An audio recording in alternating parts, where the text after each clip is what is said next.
Welcome to the Sharpe Show. Oh my, do we have a show today? Yet again, I am going to be chatting about our, I guess you might call amazing governor. Well, not amazing, but our governor. We do have one, that's true.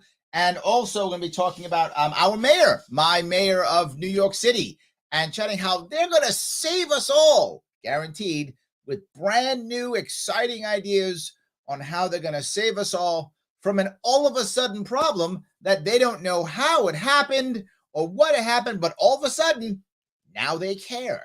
And what is the thing that they care about so much? What is driving them that they care so much now? Now they care about crime. Now I'm going to give Eric Adams a little bit of credit for this one. Eric Adams, who is the new mayor of New York, was talking about crime before. So I always want to give credit where credit is due. He talked about it before, but not like now. Our governor, crime wasn't real. It's fake. It's fake news. New crime, CNN, fake news. It's not real. Well, it's kind of real now. And now they're going to give us reasons to solve this. And because they're going to come up with a plan, I'm sure, to figure out things because they care. Guys, if you want to see this, do me a favor, like, comment, and share. Let people know now I'm doing this. Yes, it is another Wednesdays, this time with Kathy and Eric. We started this thing with Tuesdays with Andy, and now we're all the way down to Wednesdays with Kathy and Eric. Yes, we're gonna keep going. We're gonna keep going. Let me show you.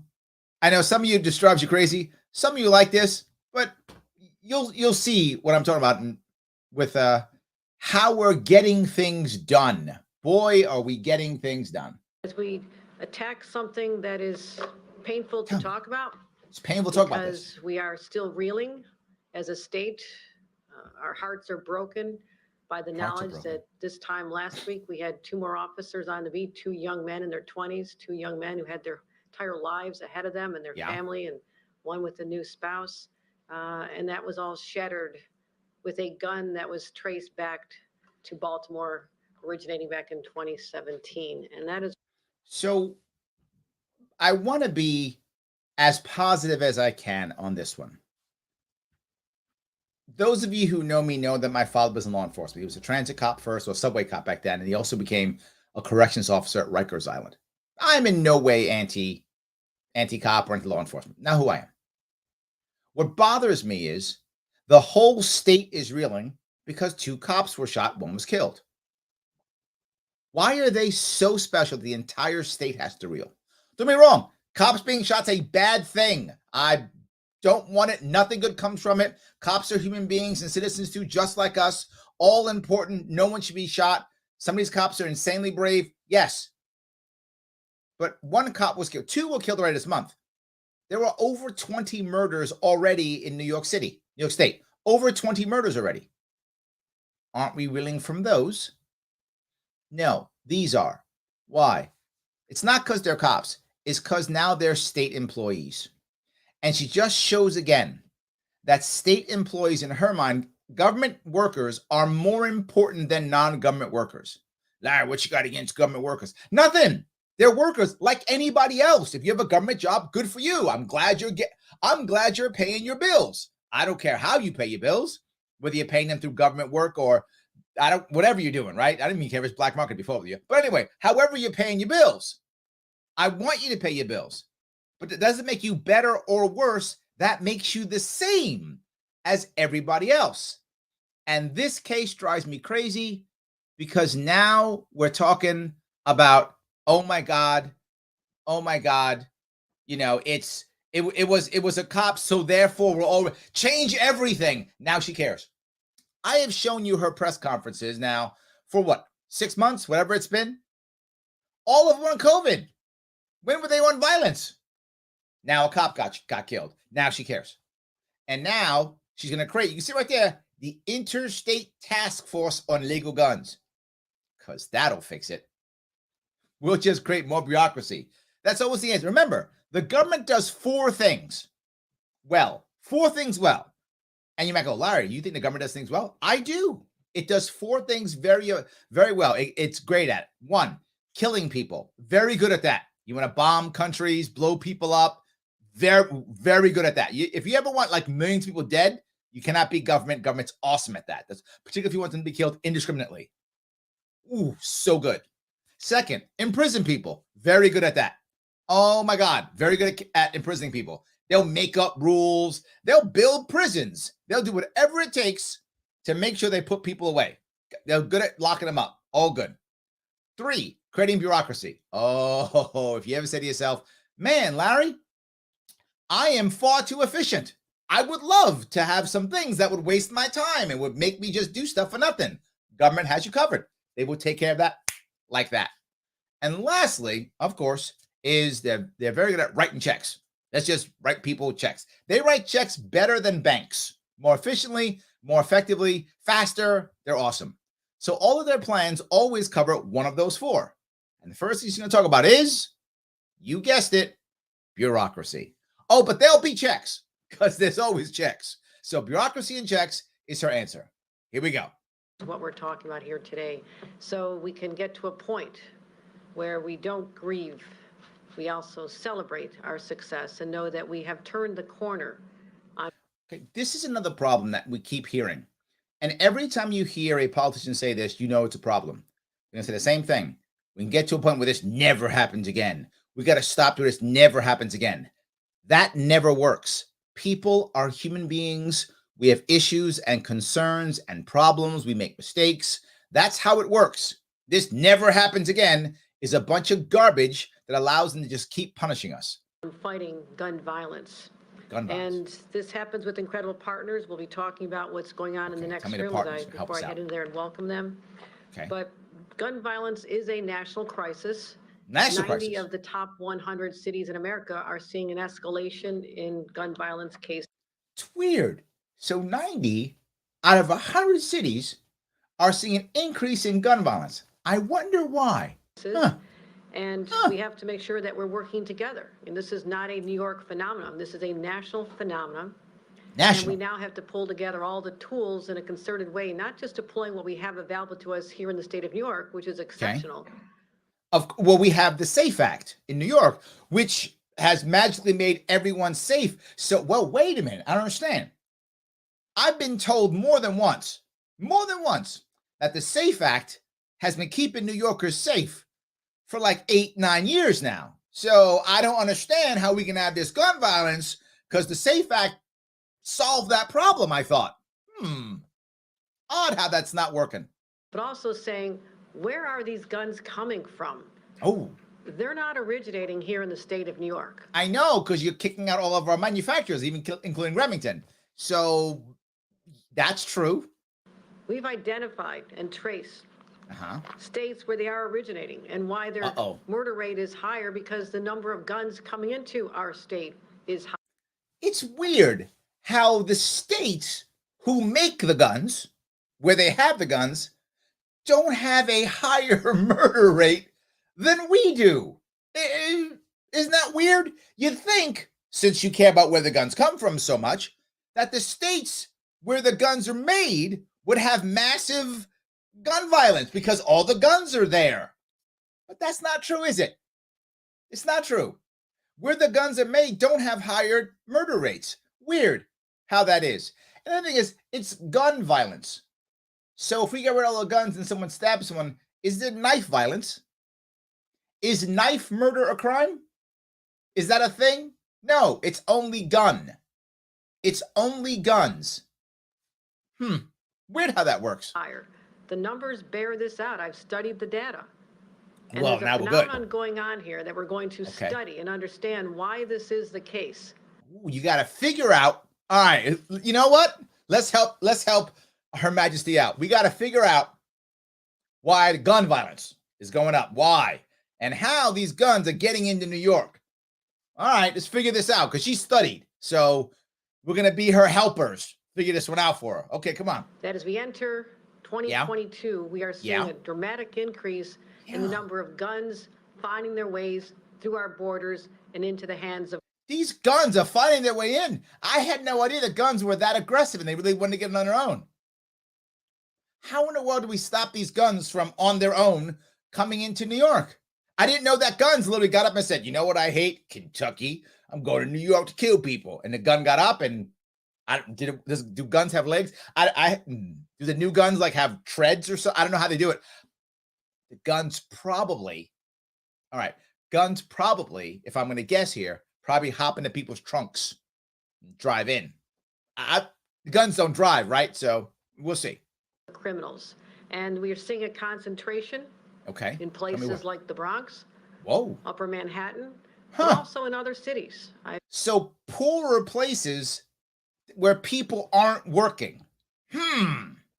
It was just in Syracuse yesterday, and Rochester a short time before Rochester, other cities. This is a phenomenon that is occurring in cities all over America, but we're particularly focused on what's going on here in New York. And yes, the murders are up across the nation. Yep.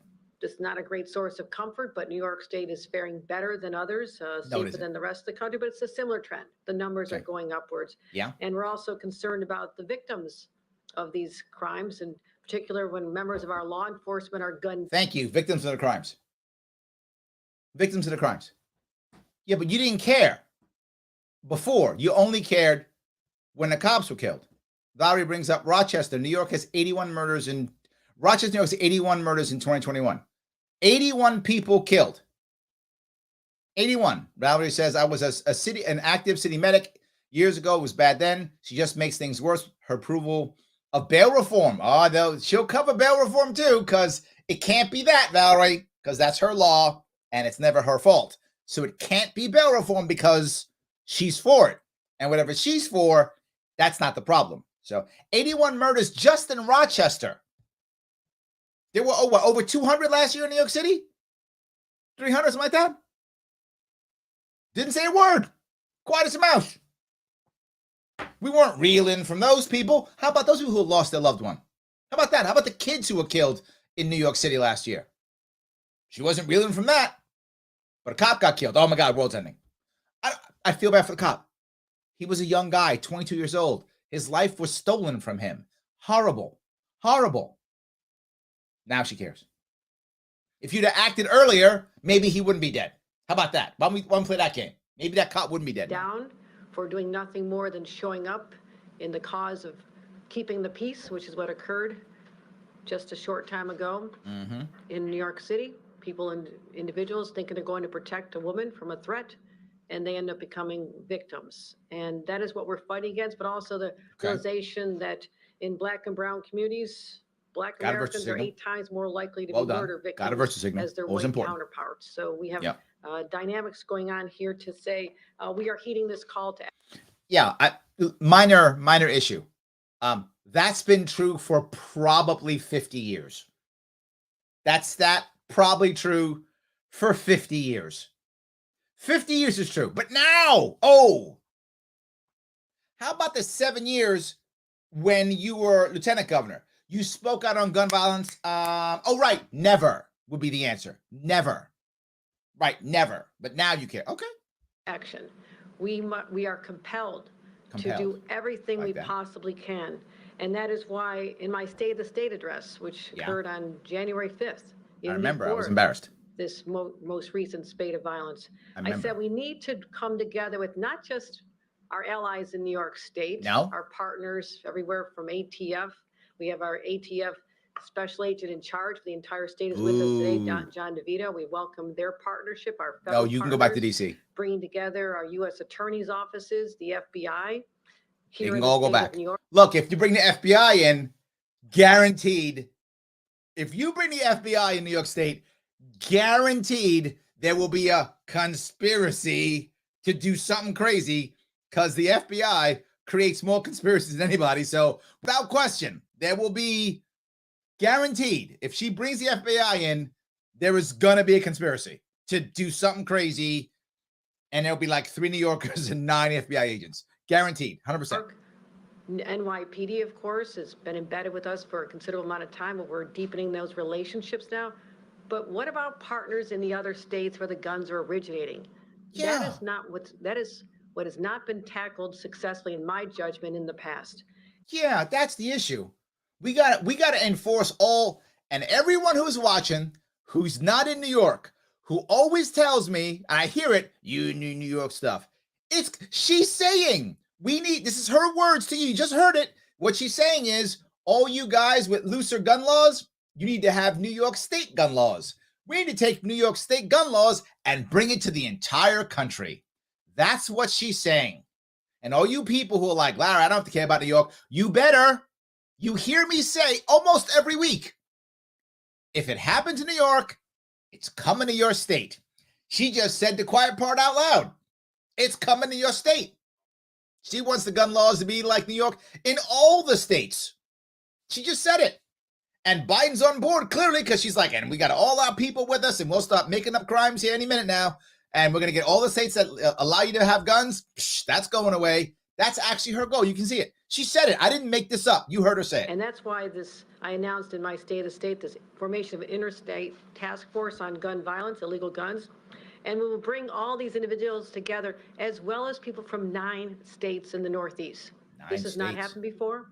We have in the next room 50 individuals in person and on Zoom who are joining together in the common pursuit of stopping the guns from flowing into New York, ending up in the hands of criminals. So all the people in the other 8 states, they're going to help you to stop the guns from coming into New York. So instead, they can stop in their states instead. They're going to do that. That's what they care. They love you that much. Okay. I love it. Taking the lives of people we love and cherish. So we're pulling together this quickly. And what are they going to do? And I asked a lot of tough questions. I said, how are we going to judge success? I had a call this morning. How will we know that this is successful? Okay. It's not going to be successful. You don't even, there's no way it's going to work ever. This is a joke. She didn't actually. Well, first of all, let's find out what is happening. Why are more guns? Thank you. No answer. People have more money. She didn't answer because I know that was a lie. This is never going to work. She knows it's not going to work. You can't have any type of way of measuring success because it's not going to be successful. I'm going to give you guys are probably wondering, so I'm going to let you know. I'm going to give you a rundown, if I could, of all the times that prohibition has worked and done. Never. God couldn't do it in the Garden of Eden, but she thinks she can do it. Prohibition doesn't work. It never has. You can't keep drugs out of prison. There's walls and guards with guns. It cannot be done. We have the strictest gun laws in New York City in the entire country. Literally, I'm not making that up. The strictest in the entire country. And now her answer is, well, they're not that strict in other states. That's the answer now. We'll turn it all down. Everybody has to be crushed because that'll work. That'll work. Is there something going on in those states, or people are looking to have the flow of guns come into New York to make a higher profit? Is this? Wait a minute. Is she saying that there is a black market in New York State because the government has prohibited guns? What? Again, what's funny is she's actually saying things that I've been saying for 5 years now, and that any economist would have said, I don't know, for 500 years. Wait a minute. So if there's a black market, the prices go up. So now New York becomes more attractive because they'll pay money for the black market. Yes. Yes. That's literally how black markets work. You make something a black market, the price is higher. Therefore, since the return is higher, the risk tolerance of those within the industry go up because the payoff is so great. That's why you have gang violence. That's why you have illegal guns. Yes. That's why ammunition is so expensive. Yes, absolutely. And I'm wondering, who has made it to where there's a black market in New York City? Oh, right, you. That would be you and de Blasio and your best buddy until a couple months ago, Cuomo. Your BFF until like June, Cuomo. Okay. Related to gang activities, it got related to more domestic cases where people happen to have a gun and they use them, whereas if they didn't have the gun available, they would not. It might be another. Yeah, if they didn't have a gun, they would just beat their wife to death or stab their wife instead. Way better. Because as long as you're being killed by a knife or a baseball bat, that's fine. Because it doesn't say Interstate Task Force on beating up people. No. It says Interstate Task Force on illegal guns. So if you get shot or stabbed or whatever, you get shot with a legal gun, fine. Or you get stabbed or beaten to death, oh, good. You know what? You know what city has a whole bunch of murders also? London. Hardly any guns in London because what the UK did is they did what she wanted. The UK has made strict gun laws for the entire country. So what happens? Knife deaths all over the place. 2 years ago? There was a picture, I got to find it one of these days, of a murder scene. A woman got stabbed to death under a sign that said knives, don't stab people with knives. The anti-knife sign was right there when she got stabbed. So I'm not joking. The UK was considering registering knives. I'm not making this up. Do your own homework if you think if you think I'm making it up. The UK was considering common sense knife control. Do governments ever learn, or do they just not care?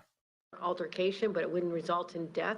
So these are the questions we're asking right now. But what we have to So she literally said it. It might be an altercation without death. He might just beat her senseless.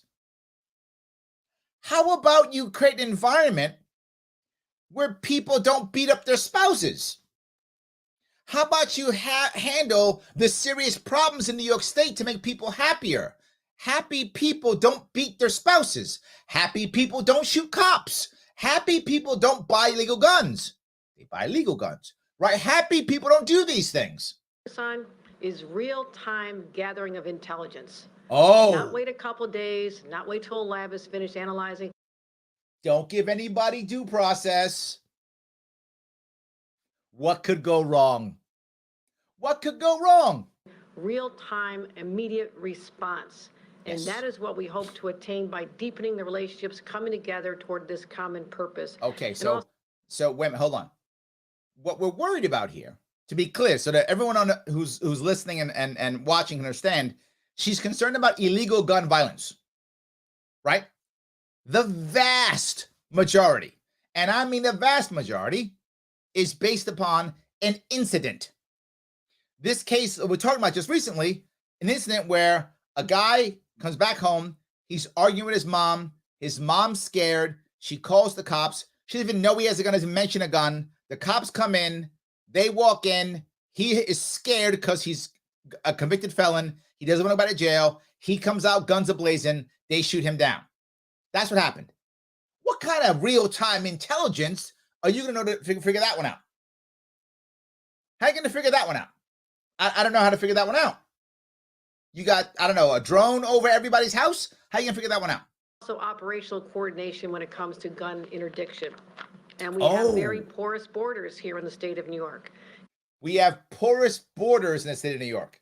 I am shocked that she would say that. So she wants more border control? Is that what she's asking? So now you're going to have, state troopers at every road? Now, where are your papers? So not even where are your papers to go eat. Now you have where are your papers to come into the state. See, here's the issue to remember. Here, and this is really their logic. New York State is bleeding people. We lost about 500,000 people last year. We're bleeding people like there's no tomorrow. They're out of here as fast as they can go. We need people to come back to start businesses, start their lives. So she thinks the answer is making it harder for people to come here.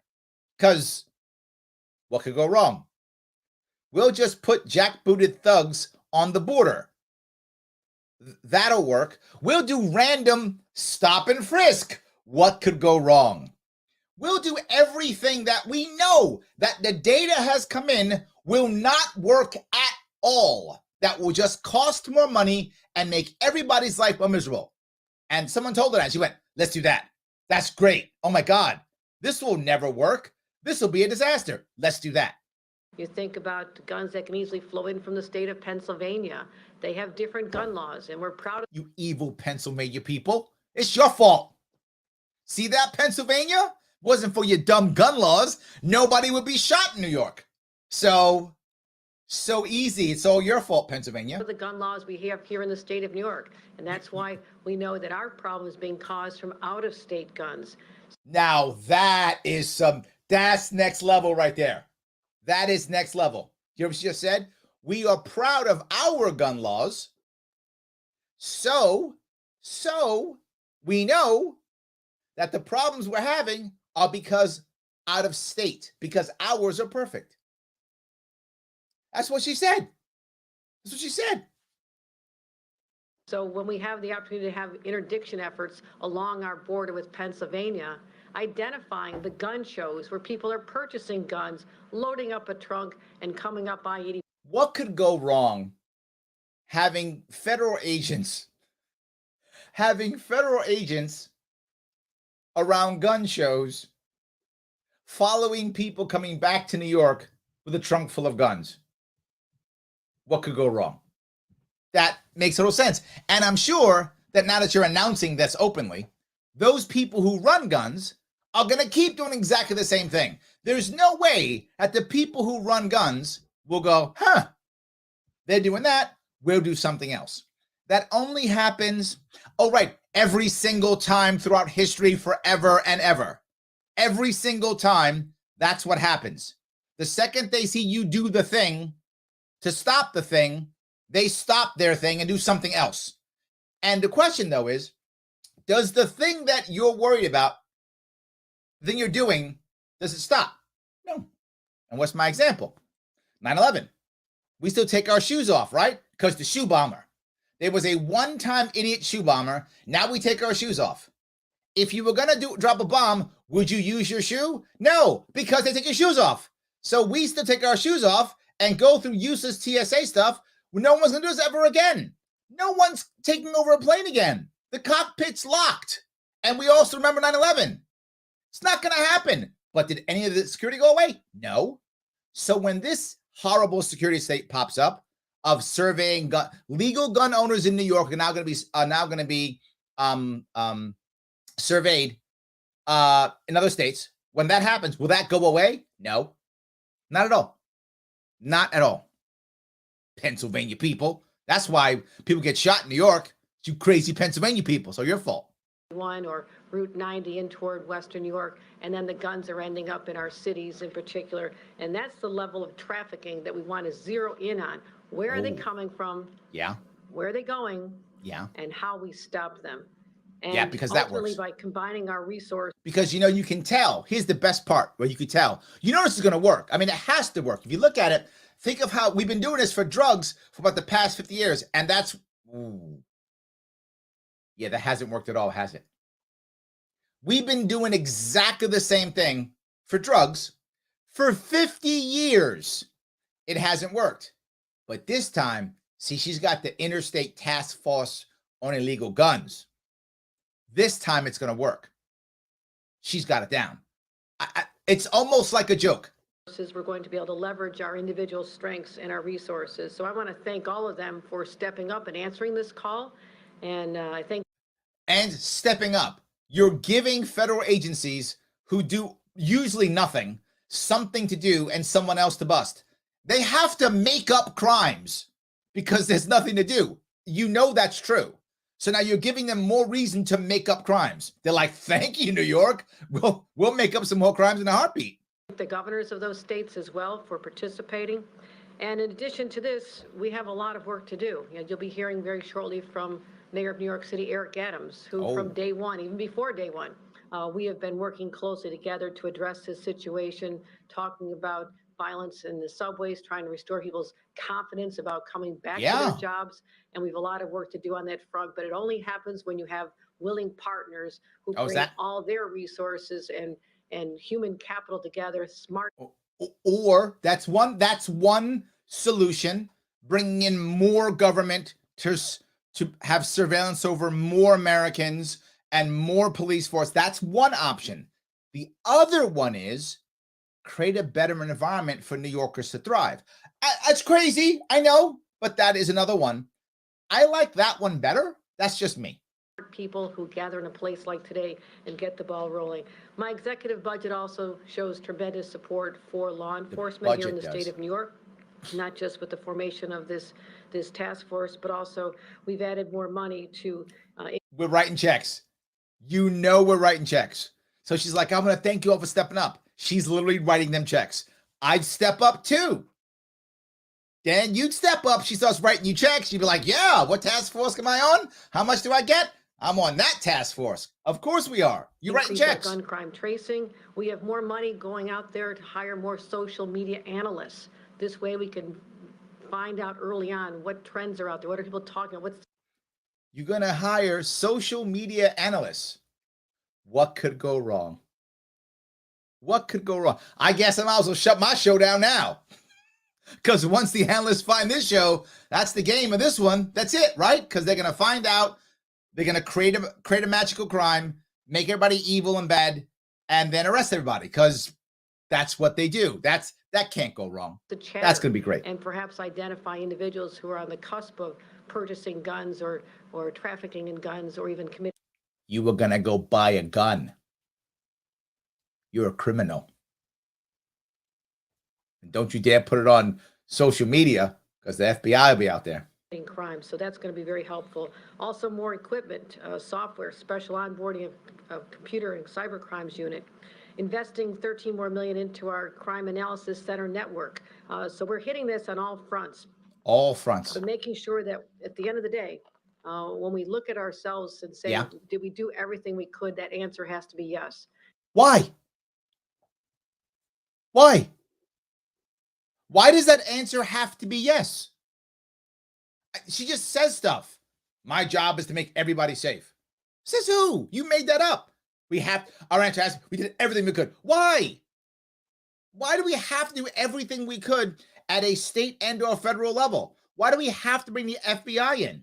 Can't we just fix our system ourselves and, I don't know, make it easier for people to make a living in our state so they might stop going to the black market? Could we stop encouraging the black market?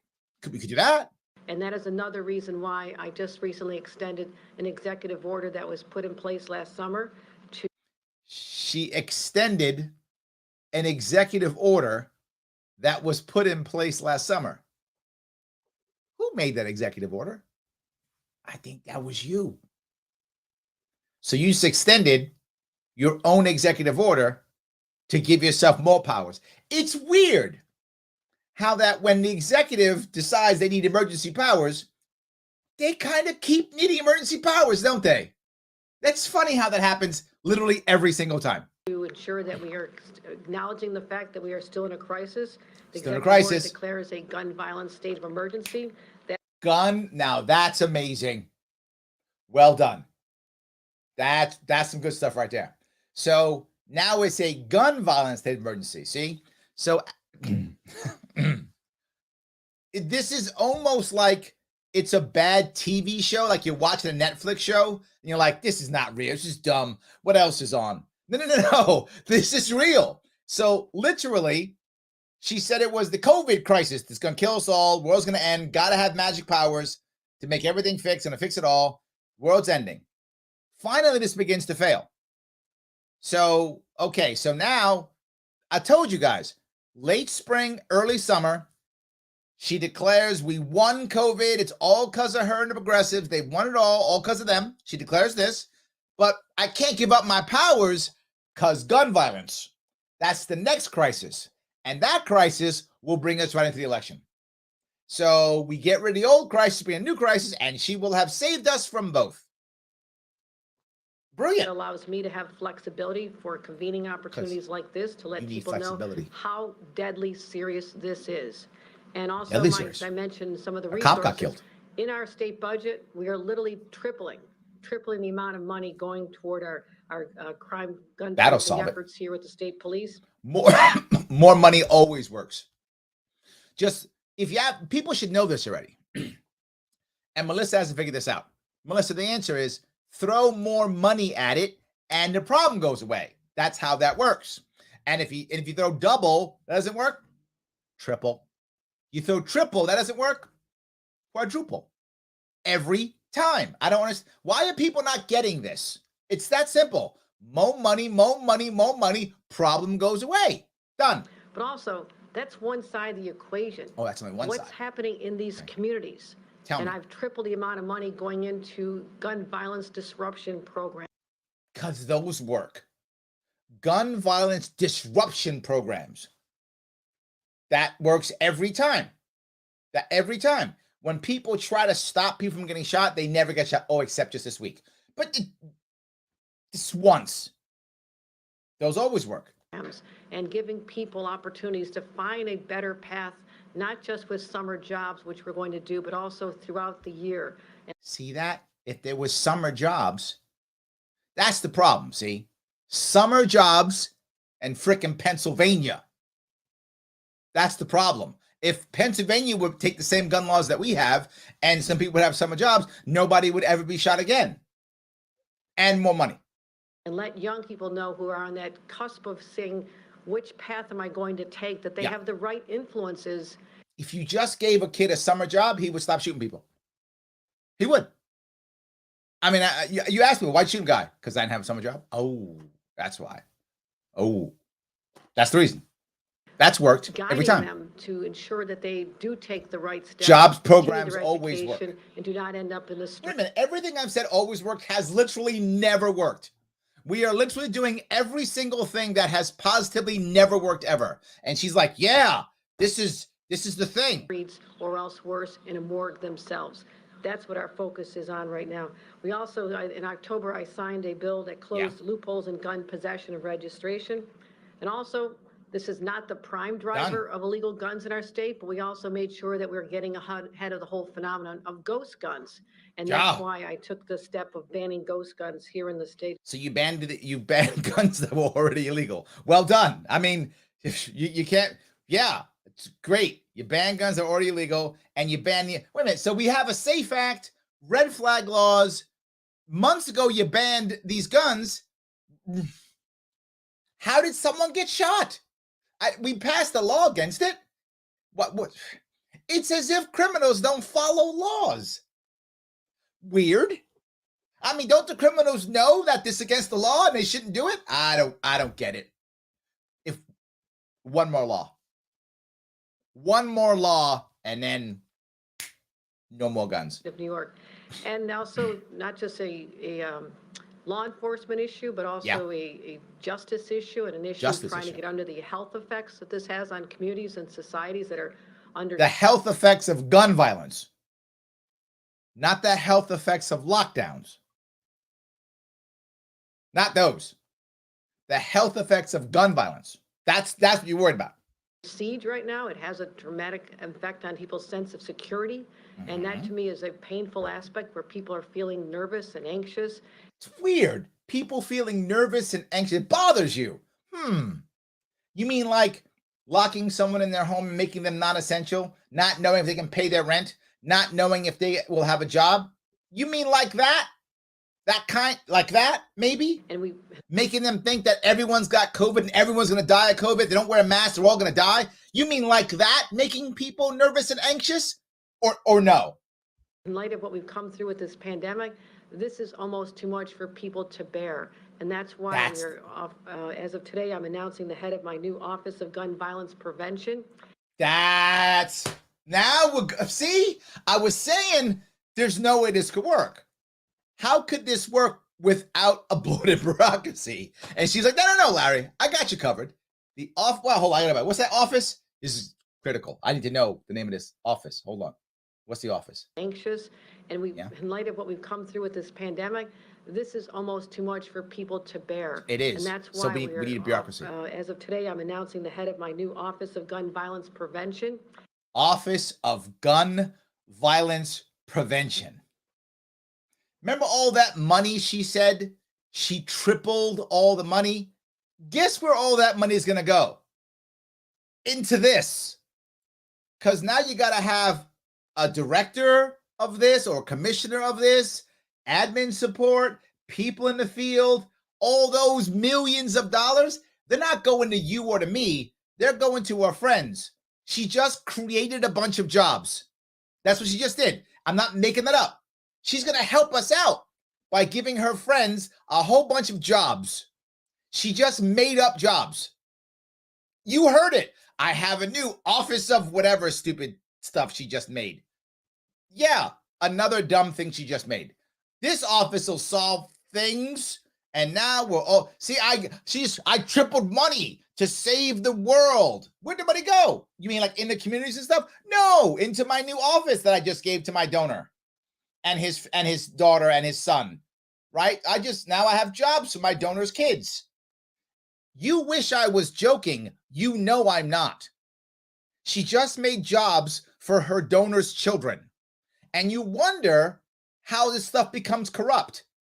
This sounds great. If I don't say this, no one does. No one's saying, you don't hear the press go, oh, and who's going to staff that? Your donor's daughters and sons? They don't say that. I say that because that's what actually happens. That's how they reward all of the people that give them money. She raised $20 million already for her gubernatorial campaign. I'm not joking. She raised $20 million. Got to pay them back somehow. How you paying them back? Our money into her buddies. That's how that works. How are you going to get Biden to support you and the deep state to support you? I'll bring in the ATF and the FBI. They'll get some collars. They'll put some New Yorkers in jail. It'll be bogus because half the stuff they do is bogus. They'll put some bogus people in jail and everybody will be happy. And my friends go well, and all the poor people of New York get hammered yet again. This is helping no one. This is yet again deciding how I'm going to help out my cronies, acting as if she cares. She does not. This is a reward for her friends. It is embedded in the Department of Health. Oh, that'll save it. This is going to make sure that we're looking at all the collateral impacts of gun violence, but also perhaps the drivers of this. Oh, okay. So now we're going to figure out the drivers of this, what leads to gun violence. So we've had gun violence, heavy gun violence, since the 80s. So 40 years, give or take. The height was 90s. That was the height. Gang violence everywhere. That was drugs. That was the height. So we haven't figured this out. But she's got it. Okay, she is on the case. Let's try to figure this out with her, shall we? Leads people to this and what is going on in their emotional and psychological worlds of what that could be driving people to these decisions. So I'm announcing today that Kellyanna Thomas is the new executive director. There's the director. Staffing her up. She comes with a tremendous staffing her up. Look, she's saying it. She's saying it. I'm bringing on my friend who's a supporter, giving her a job, and she's going to be staffing up with her friends. So you all thought that your tax money was going to go someplace? It is into the pockets of my friends. Experience in dealing with justice in New York City. So I want to welcome Kellyanna Thomas to our team as well. And again, having partners makes all the difference in the world. That's what solves it. An individual who's been at my side since I became governor exactly 6 months ago. There we and go. That is our Lieutenant Governor, Brian Benjamin. And he has insights that others do not have, and I need to rely on him and his knowledge of the community, particular Harlem, where he's from, where we're seeing these cases. And I want to thank him for being there at the side of the families and everyone who gathered in person. The night these horrific attacks on our law enforcement, our police officers, Mora and Rivera, occurred. So thank you for being there. We were in communication nonstop last Friday night. You were there with the mayor of New York, and just thank you for your calm presence, Lieutenant Governor, and the guidance you continue to give me. So 20 people dead, 81 last year in Rochester, several hundred in New York, but Lieutenant Governor went down for that one. As well as the people of the state of New York. And then after that, we'll be introducing by Zoom the mayor of New York City, Eric Adams. Mayor of New York's coming. So thank All you right. for joining us today. I'm very excited to launch this initiative. I know you are. First time it's occurred, and I'm being told by our federal partners that they'd like to replicate this in other states. Of course they would. I'm told by my federal partners they'd like to replicate this in other states. All of you people who don't live in New York, you heard what she just said. This garbage starts in my state and goes to your state. You're getting it. It might be next year. It might be 10 years. If you're in Utah, it's 30 years. But anyway, it's still coming to your state. This is the front line. I'm not joking. This is the front line. I am showing you stuff that most people, and I'm commenting on a way that makes sense that most people don't even get.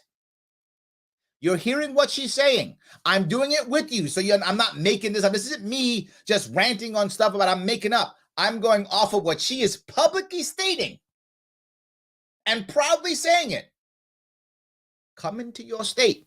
I don't care about New York. Well, you better. You better. Crazy people like me are actually still staying in this state trying to fight. You should be happy we're trying to fight. And have this concentrated, intentional effort where there's now going to be daily communication in places where there had not been, among other states, as well as the continued work we do with the NYPD and the state police, embedding them together. So this is a new day dawning. Embed them? We are coming at this issue with with all the resources we can deploy. Again, the human capital. Because all the problems that we have came because guns. That's the reason. No, guns. Nothing with lockdowns, nothing to do with the economy, nothing with inflation, none of that. Nope, none of that. Guns. The relationships, the partnerships, other states engaged to stop the scourge of illegal guns coming into our state and being in the hands of individuals who are using them to do harm and worse, to cause the death of other individuals, particularly our law enforcement officers. So, Lieutenant Governor Brian Benjamin. All right, Brian Benjamin, tell us something good. Save the day. You got this, man. Tell us something good. Thank you, Madam Governor, for your leadership. Thank you for your leadership. Thank you for writing checks to all my friends. What that means is some of his donors also get jobs. And I'm serious. Thank you for your leadership means thank you for making sure some of my donors also got some of them jobs. We're good. Superintendent Bruin, thank you for yours as well. It is an honor to be here to work with our friends in law enforcement across 9 different states to that can't go work wrong. To bring the end to the scourge of gun violence. We're going to end it. Every time you hear that, you know it's garbage. All of them know you can't end violence. And let's say you did. Let's say you ended gun violence by some magical way. So now we're stabbing people, running people over. What about that dude in Wisconsin who ran people over with his SUV? How about that guy? Vehicular violence, whatever. I don't know. As the governor mentioned, I was at Harlem Hospital. I was born in Harlem Hospital, but I was at Harlem Hospital with the mayor, where we... I was born in Manhattan too. Does that make me an expert now? I was also born in Manhattan. I was born in St. Vincent's Hospital, not Harlem Hospital. So maybe I'm not as cool as you, but I was born in Manhattan too. I was born in which they tore down the hospital that I was born in. I'm too old. They tore my hospital down. So my hospital doesn't exist anymore, but I was born in St. Vincent's Hospital in Manhattan. So I guess I am also an expert. Nice. We're tracking the progress related to the 2 police officers who we know have passed away, and we mourn for them. We mourn with their families. And I saw the body cam. Okay. And the police officers acted with the utmost integrity and respect. They did everything that you would want them to do in a situation like that. Okay. And so it's very unfortunate that a legal gun was present that helped to end their lives. See that? So we don't bring up anything else.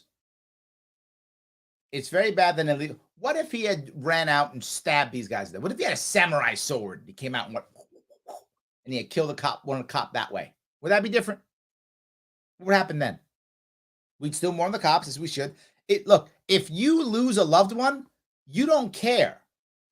There's no way that if that cop had been stabbed to death, his wife goes, oh, at least it wasn't a gun. Just nobody cares. If your loved one dies, you hurt. Period. If your loved one dies, you hurt. It doesn't matter if they died from a gunshot, a knife wound, a heart attack, COVID. It doesn't matter. You hurt. Why are we focusing on it? Said it was a legal gun there. What if he had ambushed them and stabbed them? Threw them out of a window? Run over. By the way, the cops killed last year, 2 years, every couple of years, killed by cars. People run them over. Is that cop's family like, well, at least it wasn't a gun?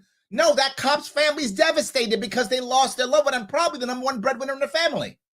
They lost the breadwinner and they lost a loved one. Double whammy.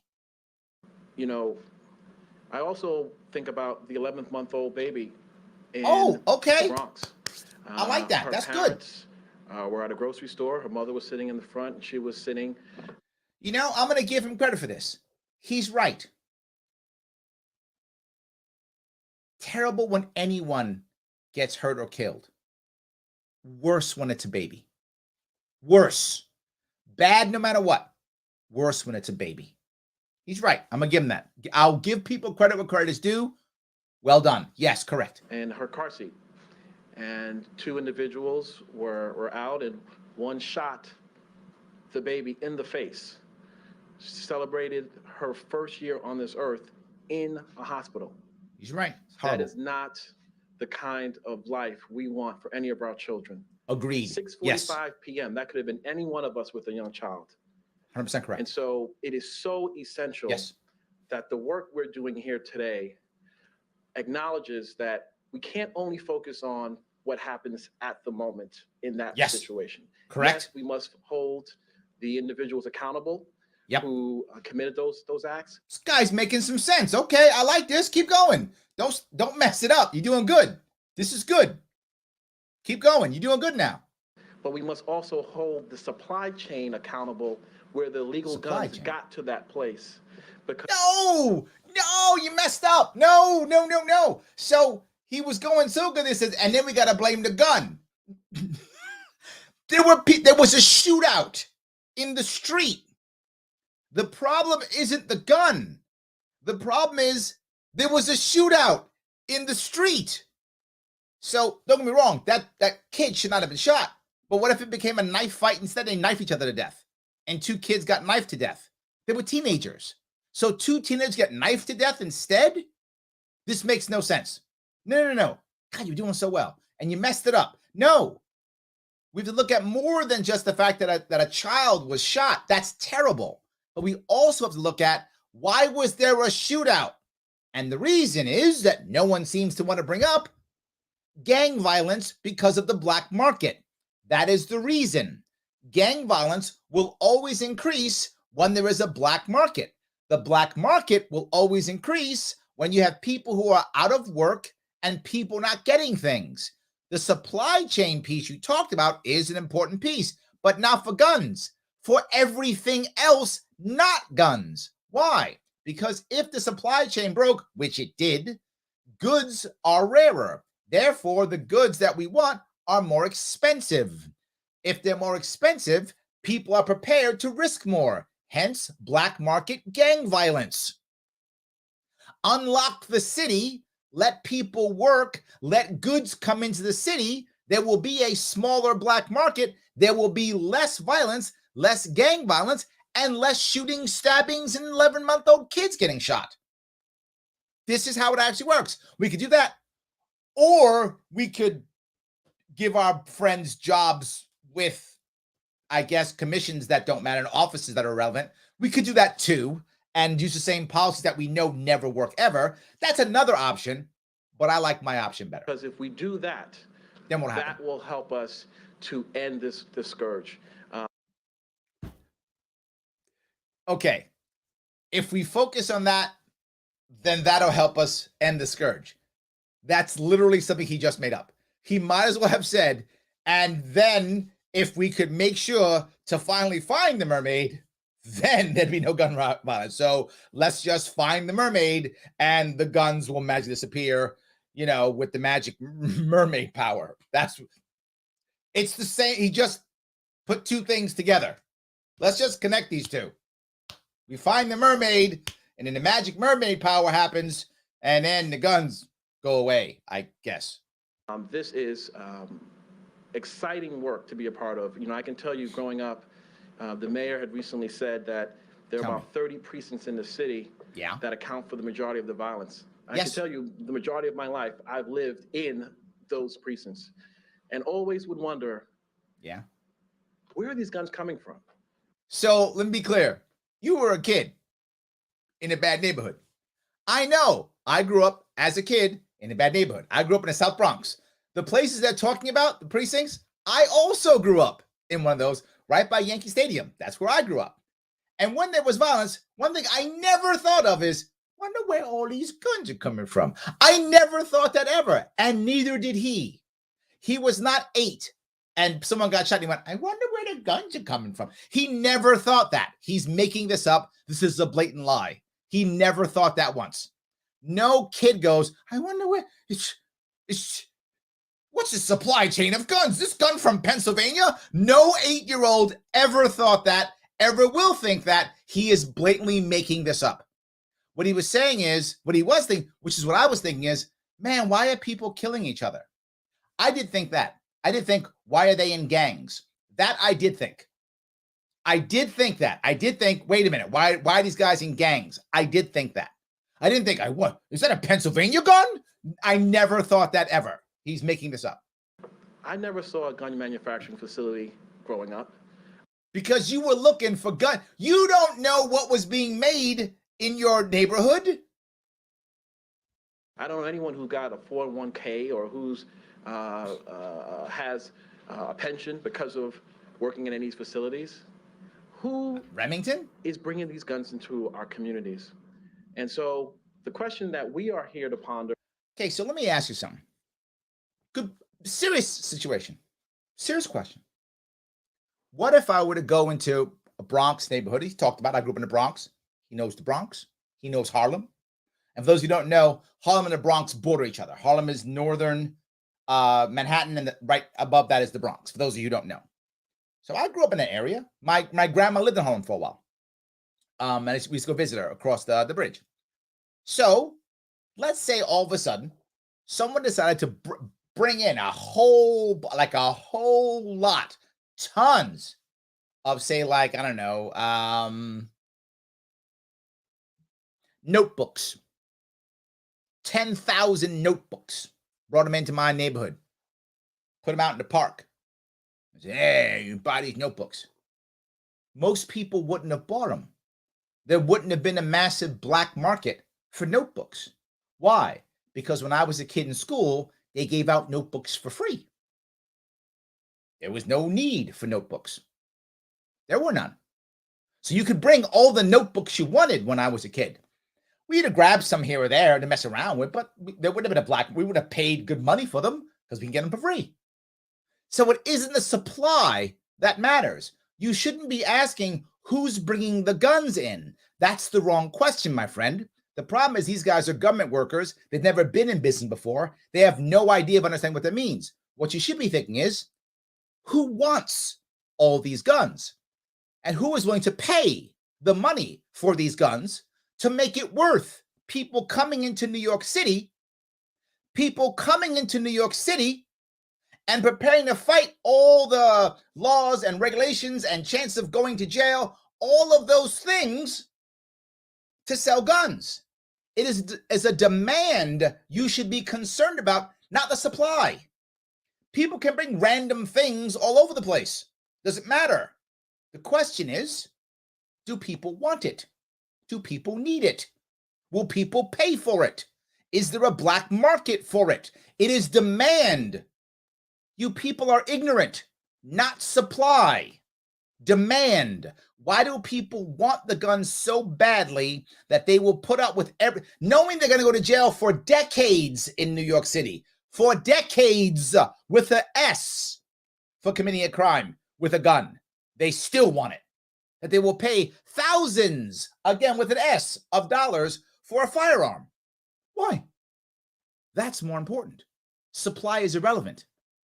People will find a way. Larry, how do you know this? Because there are drugs in prison. There are drug addicts in prison. They will find a way if they want it. This is completely backward, and there's not one person who will question any of these ignorant people on this. There is, how is it getting here? You know, I've heard so much about an iron pipeline. Well, is that the case? Is it an iron pipeline, or is it more like cells of 1, 5, 3, 4? Who cares? It's a serious question. Let's say it sells 1, 5, 3, whatever stupid thing you just said. It's that. and you break it up with the FBI making up crimes, and that happens. Great. What will happen next? They'll go back to the iron pipeline. Well, it's the iron pipeline. Great, you break it up. What will it be? Little cells of 1, 2, 3, and 5s. They're just going to change. If people will pay, what will happen is it'll get more expensive. That's it. You guys saw the movie Scarface. They were raising the amount of money that cost to get cocaine in based upon how difficult it was to get in. They knew they'd get past the government. The question was, what will it cost them to get past the government? So they raised the price. It was literally in the 1980s movie Scarface. It hasn't changed since then. I know you weren't alive then because you're like 7, but whatever, 12, however old you are. Whatever, you're like, I don't know, 50, he's like 19, whatever. However old you are, it's fine. But that's what watch Scarface. Problem solved. Guns that are just being illegally trafficked across lines into a number of our states, which are then ending up causing so much destruction. That is the work we're doing. Guns cause destruction. I'm excited.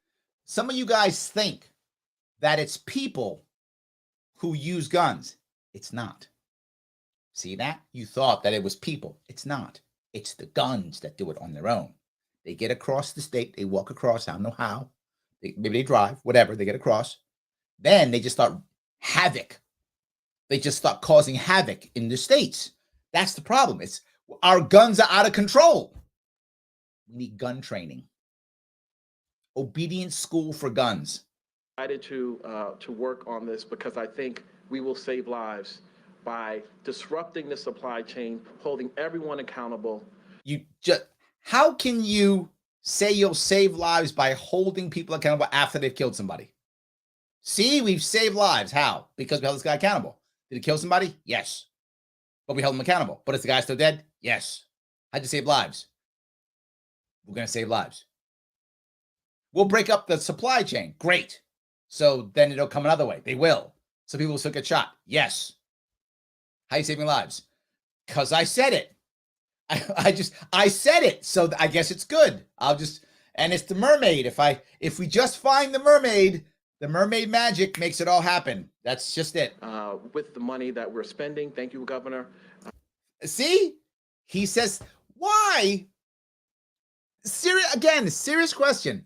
Why does a guy who's lieutenant governor, why does he say thank you to the governor for money being spent, in theory, not on him, right? In theory, he's getting his salary. He's lieutenant governor. He's getting, why does he get thank you, governor, for the money? Why does he say that?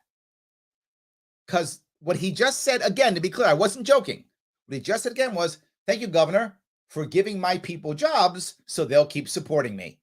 Thank you for allowing me to have power to give people jobs so I have the ability to move people politically. That's just happened. For your leadership on this. And it is really... Nate responds, why thank her? Why not the taxpayers? Because if you had a choice, Nate, on where the money would go, it wouldn't be going to his friend. That's why, Nate. She's the one who took your money and my money and gave it to his friends.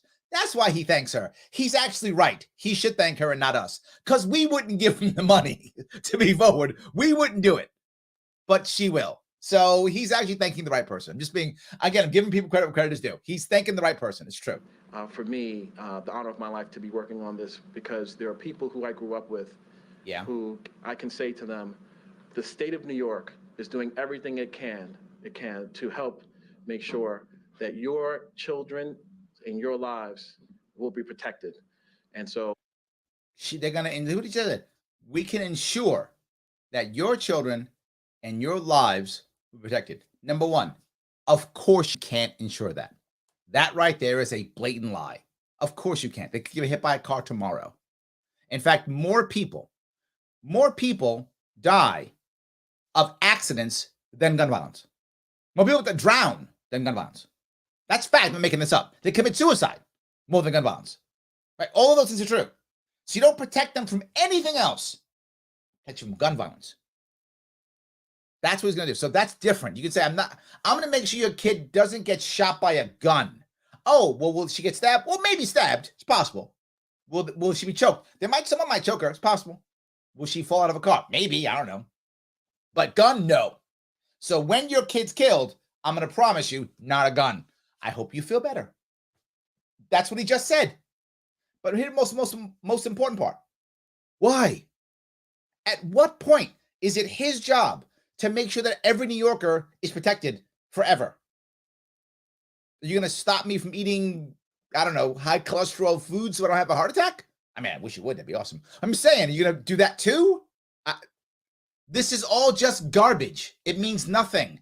And people eat it up as if he cares and keep just letting it go. And when someone gets shot next week, they'll forget this. It won't matter. We are working alongside a really good partner, Mayor Eric Adams, who's going to be on the ground, making sure that we do deal with the intervention issues that are required with NYPD. Because that's going to help. Here, we're going to be working on some of the intelligence analysis. You know, the intelligence analysis. That is very good. They're not spying on us. Okay, Nate, stop. They're not spying on us. Ryan, you think they're spying? No, it's intelligence analysis. They're not spying on us. Okay, so stop acting like they're spying. I know you're thinking, Nate's already like, it's spying. No, it is intelligence analysis. Way different than spying on us. So different. Look, spy has 3 letters. Intelligence analysis has like 20. Way different. Come on. The governor mentioned social media analysts. Social media analysts. A number of these individuals who are trafficking guns, they're also on social media giving us clues that we need to be tracking and following and receiving. See, they're tracking and following clues that they're giving them. See, they're giving them the clues. It's voluntary, Nate, okay? It's voluntary. You're giving the clues to the people who are analyzing the intelligence. It is not spying at all. So stop saying it's spying. It's not. They are taking the gifts that we are giving them and then analyzing the intelligence. That is not spying. So stop it. So that we can disrupt the pipeline. That is what I think we are here to do, and thank you for your support. And I want to introduce at this time the mayor of New York City, our partner in helping to bring gun violence to an end in New York State, Mayor Eric Adams. Come on, Eric. Yeah, tell us some cool stuff. Thank you so much, Governor Hochul. Thank you, Lieutenant Governor Brian Benjamin. Okay. Talk about leadership. To the entire team that is assembled together. Okay. To understand that right now, our city, our state, and our country. Yeah. What about it? We have become an ocean of violence. See that? Our city, our state, our country, we have become an ocean of violence. I know Eric Adams. This is about to be a metaphor. That's how he works. That's how he rolls. It's going to be a metaphor. An ocean. That's what this is. So it's not that a couple of cops got shot in New York City. Nuh-uh. The whole country. You guys think I'm joking when I say it's coming to you. But they're literally telegraphing it right to you. A sea of violence. A sea of violence. And as I have indicated, there are many rivers that are feeding this sea. Rivers feeding the sea. And if we don't build a dam on each one of the rivers, so we got to build dams. We are going to become counterproductive. Okay. And we're going to lose innocent families and children. Okay. So we build the dams, we'll be good. In a hospital in the Bronx, Jacoby Hospital. What happened? The incident personified how urgent the moment is. Okay. A person appeared to have gone to the hospital because they had an asthma problem. The asthma problem. And while in the hospital, they noticed a rival, gang member possibly. Ooh, a gang member was in the hospital. He pulled out a gun and shot the person. And sitting in the emergency room at the time were families, a child, and hospital staff. Okay. But that was only one of many problems. While I was... Okay, hold on. I'm going to go back to what I've been saying. So one guy goes, he's got some asthma problems, goes to the hospital, sees a rival gang member, draws down, fires, and shoots him. Okay? That's gang violence. That's literally what I was talking about. Literally what I was talking about. These are rival gangs because they're in a black market. Why are they in a black market? Because they can't call the cops. They can't use courts to enforce their justice. So they must use street justice because we put whatever they're selling in the black market. Why is it a big black market? Because our supply chain is broken and because you've shut everything down in the city. So now everyone's prepared to pay whatever it costs to get what they want. So now there's a massive black market. It's worth it. So they try it. Do you think the guy didn't know the gun he had was illegal? You think he didn't know that? You think no? You think he would know that he might get caught if he shot the guy in broad daylight? He shot him in front of witnesses. Why would you shoot someone in front of witnesses? Let me be very clear. Why would you shoot someone in front of witnesses? Because you want people to know that your gang owns this area and you want them to tell their friends, don't mess with this gang because they will shoot you in front of anybody. They don't care. This gang is ruthless. That's on purpose. That's on purpose. So what are we going to do? Stop the guns from coming in? You have a world to where one young man thinks it's not only okay, but preferred to assassinate somebody in front of witnesses. And you're worried about whether the guns. What if he had stabbed the guy to death instead? Would that have been better for the young guy to watch some guy stab some guy 17 times in the chest? Would that have been better for you, Mayor? Would it have been better if he just stabbed him to death or hacked his head off with a machete like doing in certain parts of the world? Would that have been better for you if you'd hacked him up with a machete in front of the kids? Would that have been better? The fact is, I don't want them doing that, period. I don't care how you think that you are somehow more moral or better than me because you talk about guns. And I would argue that I don't want young men killing young men. You just care what weapon they use. You're okay with them killing each other. You will do nothing to stop the underlying idea that young men in my city want to kill each other in public. You're fine with that. Just don't use a gun. I focus on happiness all the time. Why? Because happiness ends this. I focus on freedom all the time because freedom ends this. That's the issue. Freedom ends this. Let's not kill people. Let's young men not want to kill young men. I don't care what weapon they use. That doesn't matter to me at all. There at the hospital, one of the police officials who's now in charge of the security shared with me that at a previous time prior to this incident, a person went to the hospital for medical concerns. Mm-hmm. That's why you were at a hospital. While they were there getting an X-ray, yeah, the X-ray technician and staff noticed that the person on the X-ray show was carrying a firearm during the X-ray. Yeah. We have normalized the carrying of guns in our city, in our state, and in many cases in our country. Okay, there's so much on this one. First off, we have not normalized that. The average New Yorker does not walk around with a gun. You know who walks around with guns in New York City? Gangbangers. And you know how long that's been normalized? Forever. They're gangbangers. They've been carrying guns, I don't know, since the 1920s, right? I mean, since always, for at least 100 years, gangbangers have carried guns. This is not a new phenomenon, right? Al Capone and his crew in Chicago in the 20s was carrying guns, and they're still carrying guns now. That the black market always carries guns. That's the black market. That's where gangs come from. You're a former cop. You should know that. That's how that works. So I don't know what you're talking about. This is something you just made up. And of course he goes, though, as they all have, and everyone who's not in New York, you need to be listening.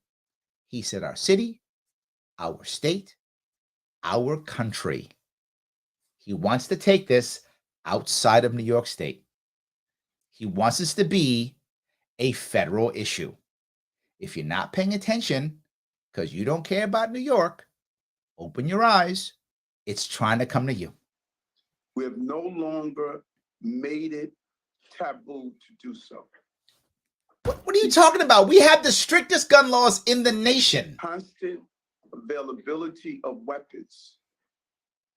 The individual who was responsible for taking the lives of Officer Rivera and Moya had an automatic modified weapon that carried 40 rounds of ammunition. This is true. Now, hold on. Sorry. He's absolutely correct. This guy actually had rounds, a 40 round clip in his pistol. And you might say to yourself, well, wait a minute, Larry, hold on. This guy had 40 rounds. He did. He's crazy, whatever. No, that actually makes sense. And I know you think I'm crazy. It does make sense. The reality of it is he didn't have a crew. This guy was going from state to state. He didn't have a gang. He was on his own in the black market. Now, if he had a crew, he wouldn't need 40 rounds because he'd have 4 or 5 guys. Each of them has 10, 15 rounds in his pistol or in their firearm. They don't need 40 rounds. He's got 4 or 5 guys. It's only him. How do you know that?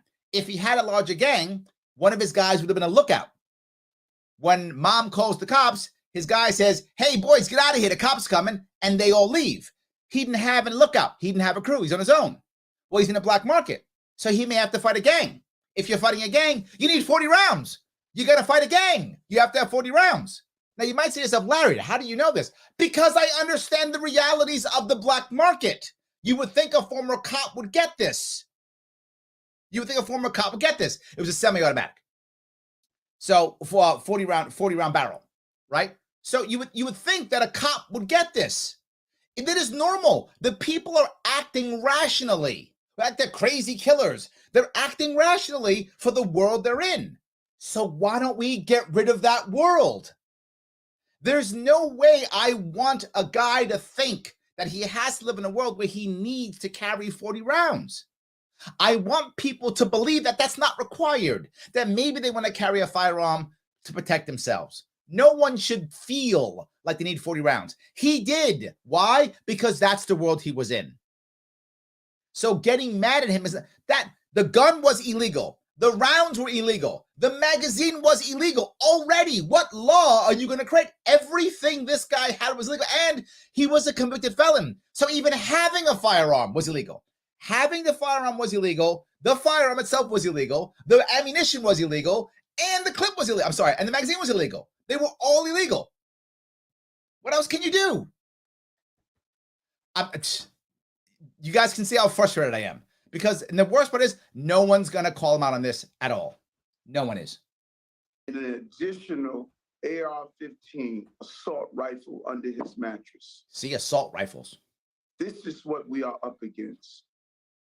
And if we don't become honest, as the governor pointed out, I really want to commend her, and everyone must listen to what she stated. Why? We have to analyze every river and dam every river to stop the flow. Now, let me ask you. I'm going to use his analogy. If you were to dam every river going to the sea, would that stop the water?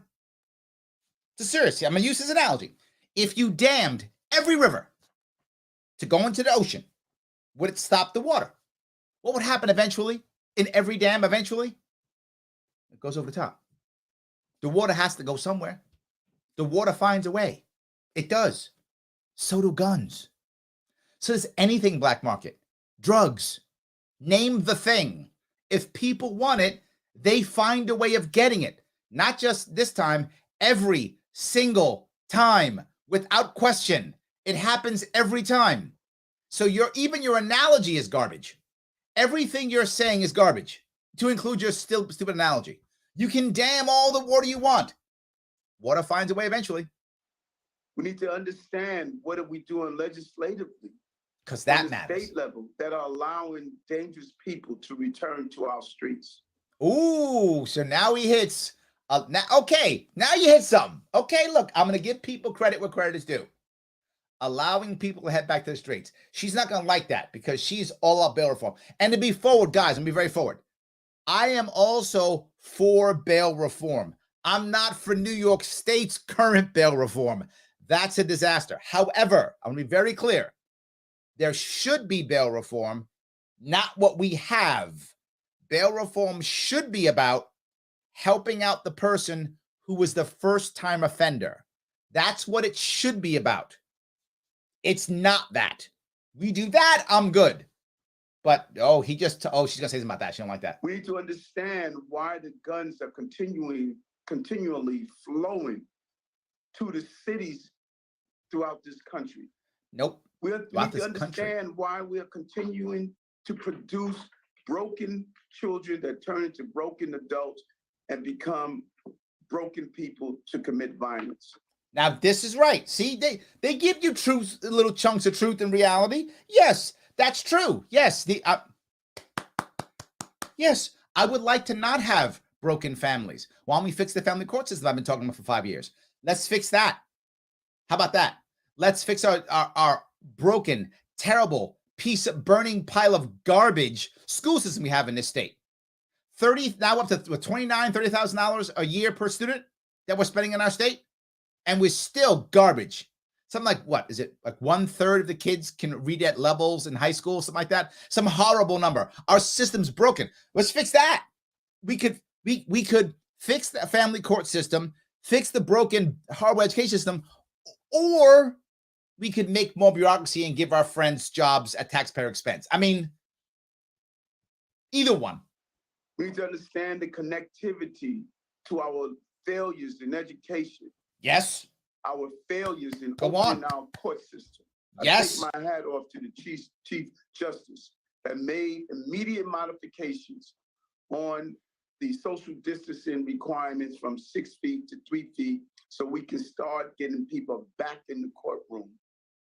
We need to understand how the slowdown in processing DNA data has prevented gun cases from moving forward. How about cases? And we need to understand that far too many defense attorneys and public defenders are not in the courtroom. That's right. If we don't look at every river, he's right there, and dam each river, we're going to continue to have this sea of violence, particularly gun violence. And the partnership that we are announcing today is not going to help at all. Is in alignment with my conversation with the President of the United States. See that? See, guys? See? This is not just New York. Coming to your state. Coming to your state. Sorry about that. Coming to your state. I apologize. 6,000 guns off the streets. Hold on. Sorry about that. I went a little too far. State and country. That's the same energy. That's the same level of intelligence that we must use to end the pandemic of gun violence. It's the pandemic of gun violence. From one pandemic to the next. Well done. We must muster the strength of our social media corporations, muster the strength of our medical facilities. So now we need social media companies to spy on us too. I'm sorry, they're not going to spy, okay? Ryan, they're not going to spy. They're not. Social media companies, they're going to muster the intelligence so they can analyze the intelligence. They're not going to spy on us at all, okay? And then our medical facilities. You mean like telling people about our medical? I thought that was against OSHA. Our educational systems, our law enforcement systems, all of us must come together to resolve this issue. So that we can spy on everybody and give everything and give everybody all our information. Intelligence. And the police officers in this city and state, they are doing their job. Mm-hmm. We removed 6,000 guns off the streets in New York City in 2021. Okay. You removed 6,000 guns off the streets in New York City in 2021. He just said that. 6,000. There's only 365 days in the year. What's that, 150 a day? 15 a day? 15 a day? What's that, 15 a day? 10, 15 a day? That's how many come off the streets. Is my math about right? 15 a day, give or take? Right? So that's how many come off the streets. 6,000, 15 a day. The laws aren't working. Am I wrong? The laws are not working. So you could think, someone might think, and I'm crazy, I know, but stay with me on this. We have the strictest gun laws in the nation in New York City. In the nation. You go to jail for looking at a gun. If you say the word gun, you do like 30 days at Rikers just for saying the word gun. That's how bad, I'm exaggerating. That's how bad it is, right? Worst possible. 6,000 guns, 15 a day. It's not working. So you could say, wait a minute. Maybe these strict gun laws aren't working. Maybe the criminals simply ignore the laws. Maybe criminals ignore the law. Maybe we've created a black market that is so profitable and so valuable, they're prepared to gamble. Maybe we've done that. You could think that. Or you could think, if only the entire nation had our gun laws, that would do it. They've chosen option B. They want the entire nation to have New York City's gun laws. That's their option. You see, I'm not joking.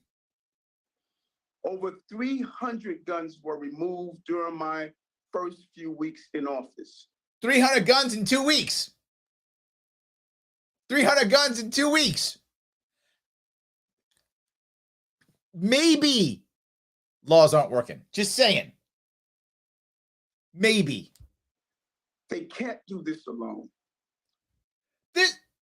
Okay, they can't do it alone. Guys, I'm not making this up. There are 40,000 New York City cops. 40,000.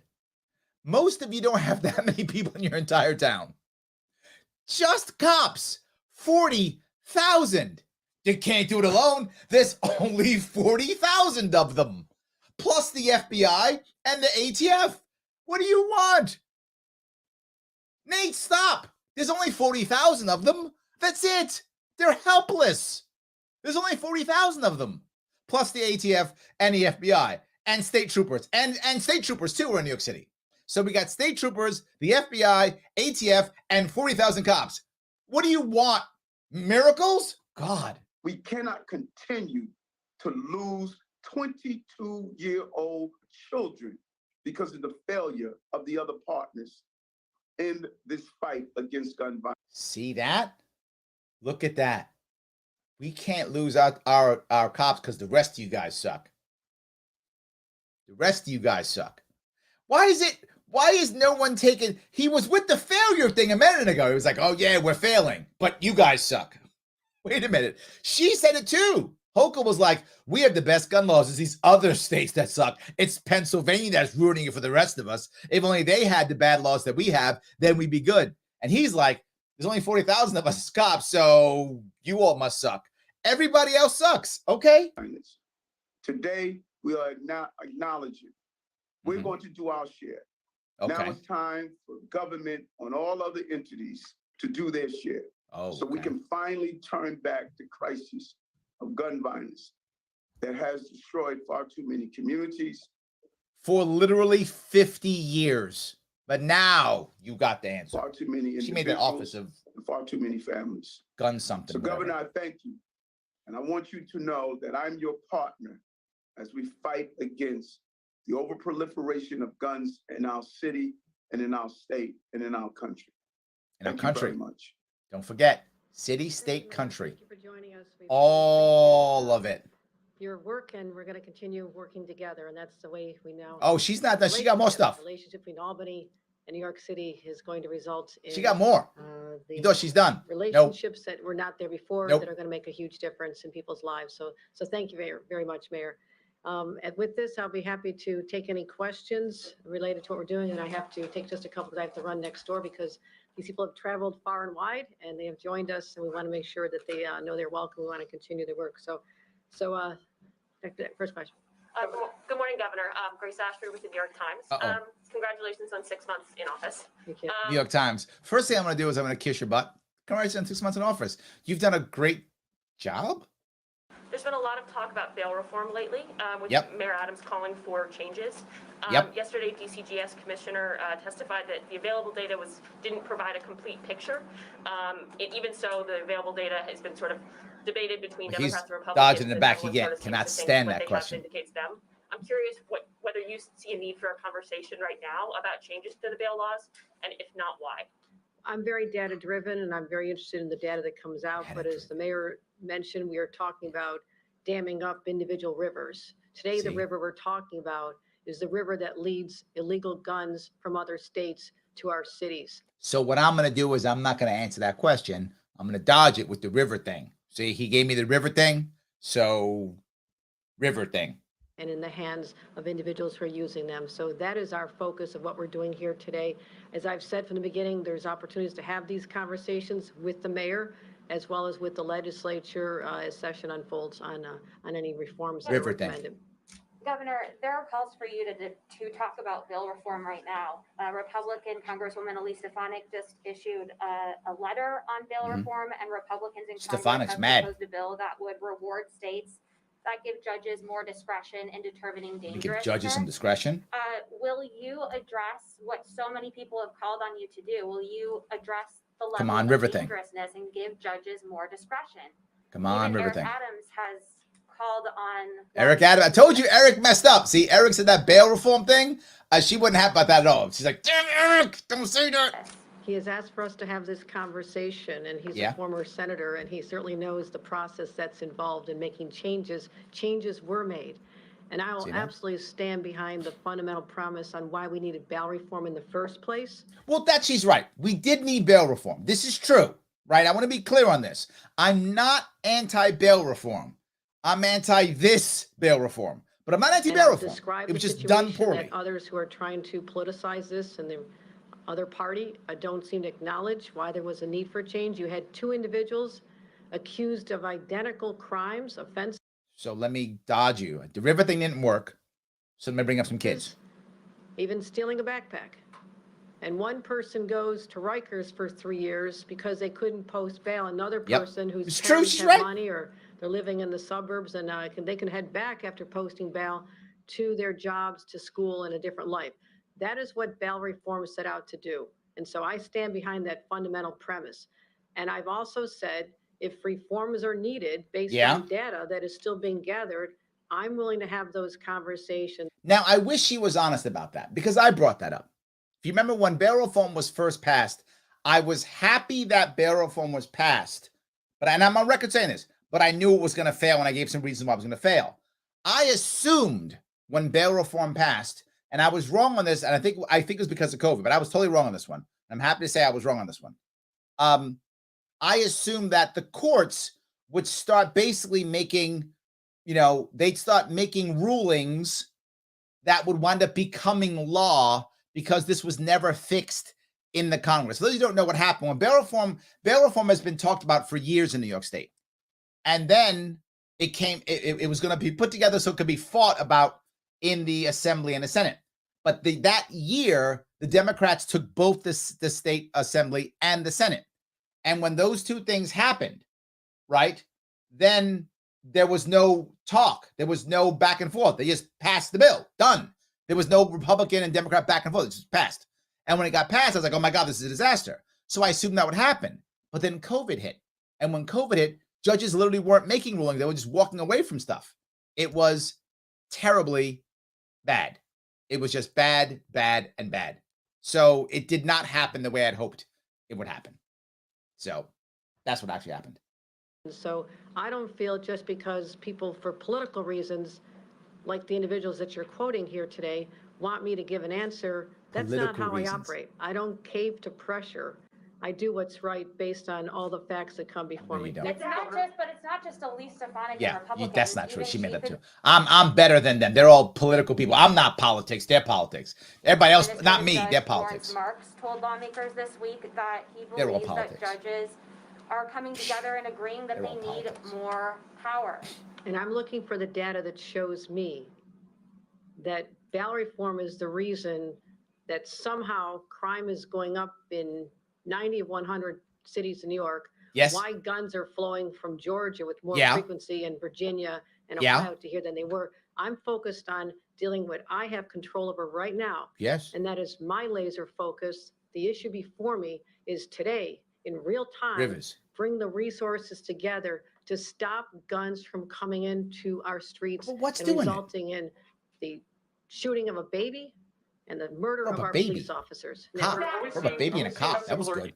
She was like, the river thing's not working, so it's politics. Oh, that's not working? All right. Baby and cop. That'll shut you up. Issues in New York City that we're seeing also in like Buffalo, Rochester, Syracuse, Albany, and not just, general gun violence, but kind of similar systemic root causes for what's going on. Root causes. Nick, this is exactly why I'm excited about the new Office of Gun Violence Prevention in the Office of Gun Violence Prevention. That's going to save it. Yeah. People have been shaken to their core from this pandemic. And I asked the question on a briefing call this morning. The numbers that we're seeing now did not exist in 2019. Huh. The numbers that we see now didn't exist in 2019. So everything got really bad in 2020 and 2021. It's taken us some time, but we finally got through the crazy maze to figure out how this is going to work. So we didn't see numbers like this in 2019. All of a sudden, 2020 and 2021, all this gun violence. All of a sudden, all the guns are coming here from these other states.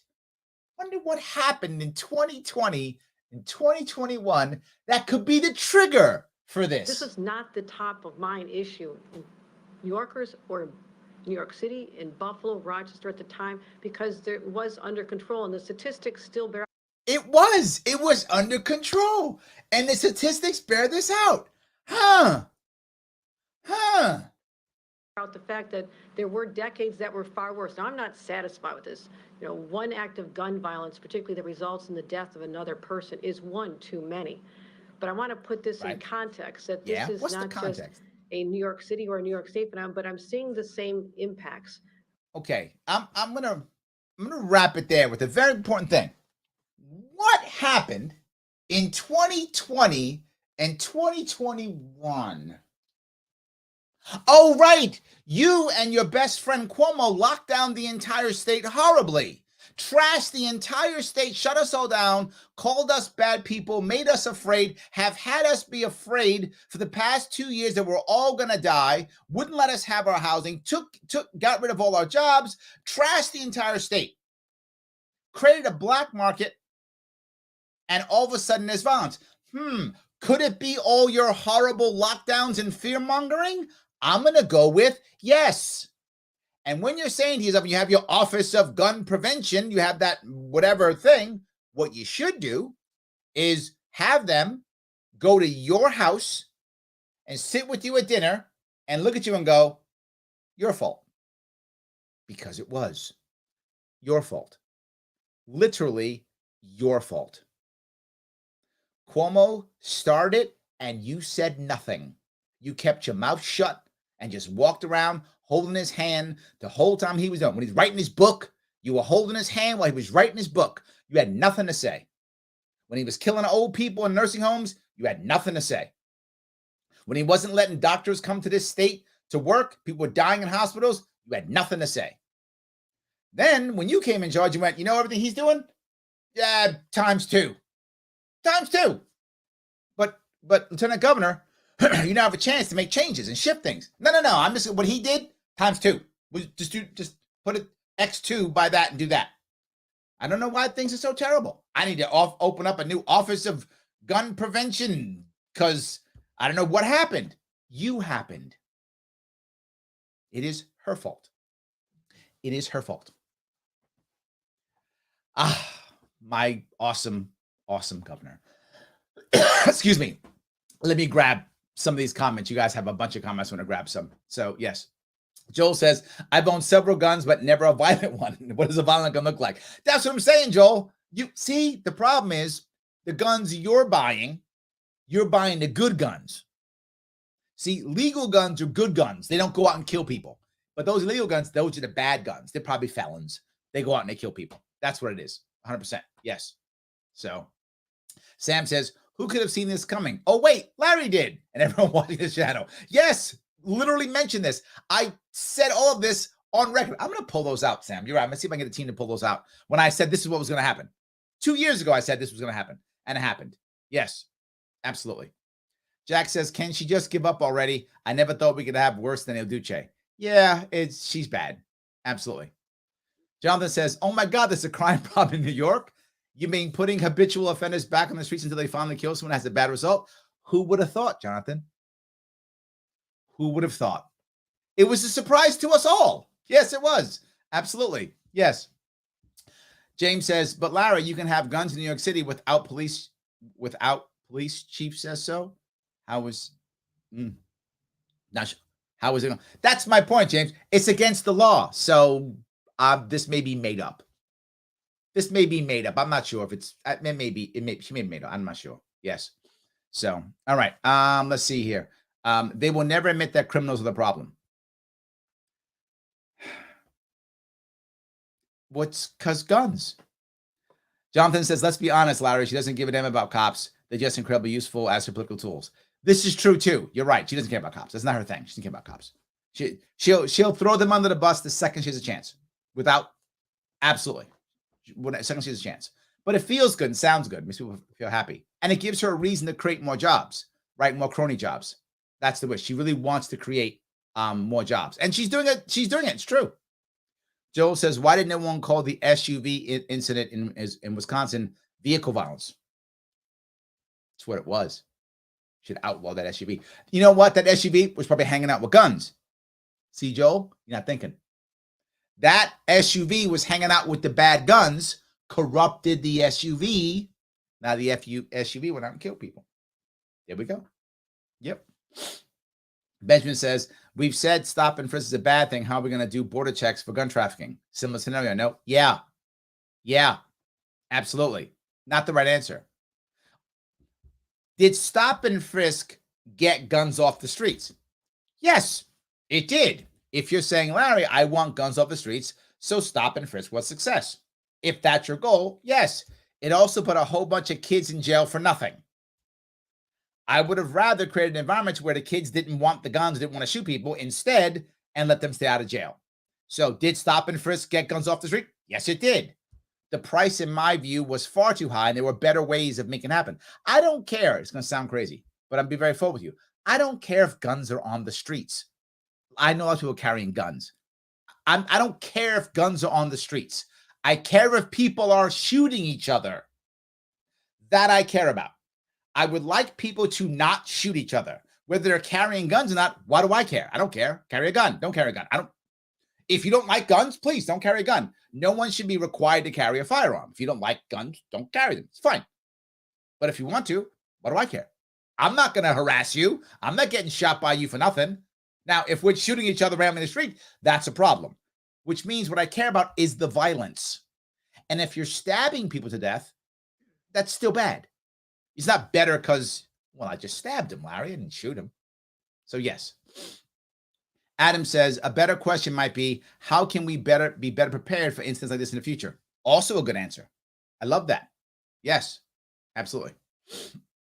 Brandon says, the governor of New York and New York City have done everything to fan the flames of racial tension and hate towards police.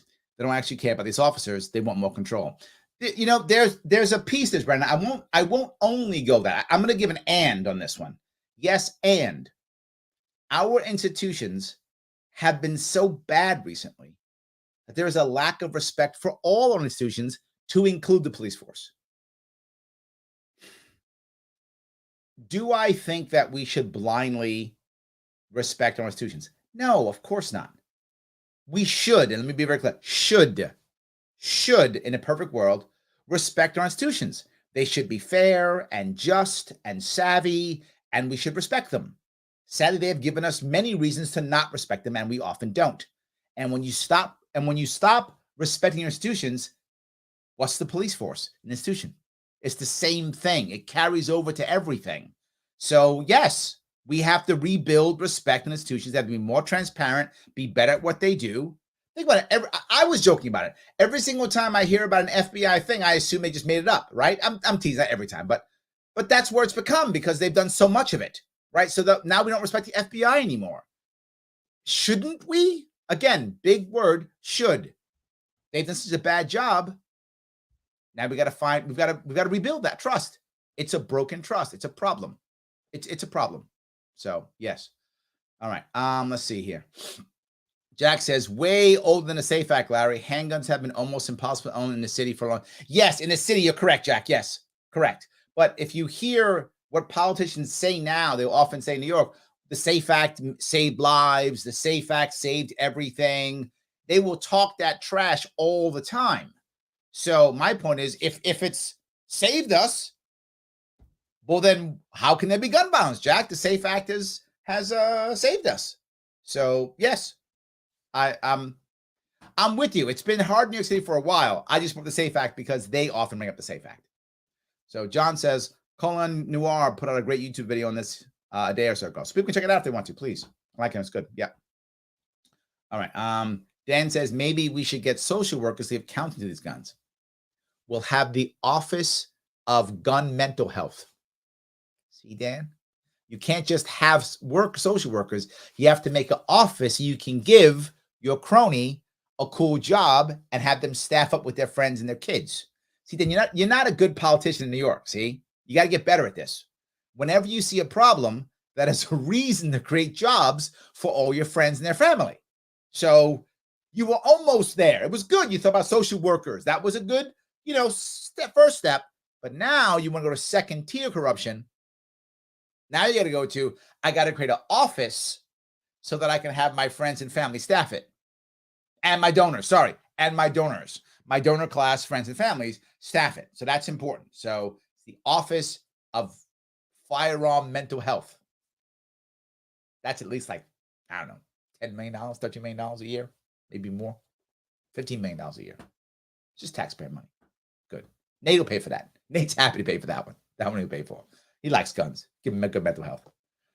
And then, of course, the question becomes, though, as she said, how do we decide if we're winning or not? No answer. We'll be servicing guns. Karen says, I'm seeing locally the vast majority of shooters are kids. Yes. We have a children crisis, not a gun crisis. Karen, yes, yes, and yes. Oh, my God, yes, yes, and yes. That's the problem. Yes. Broken kids, not guns. Yes.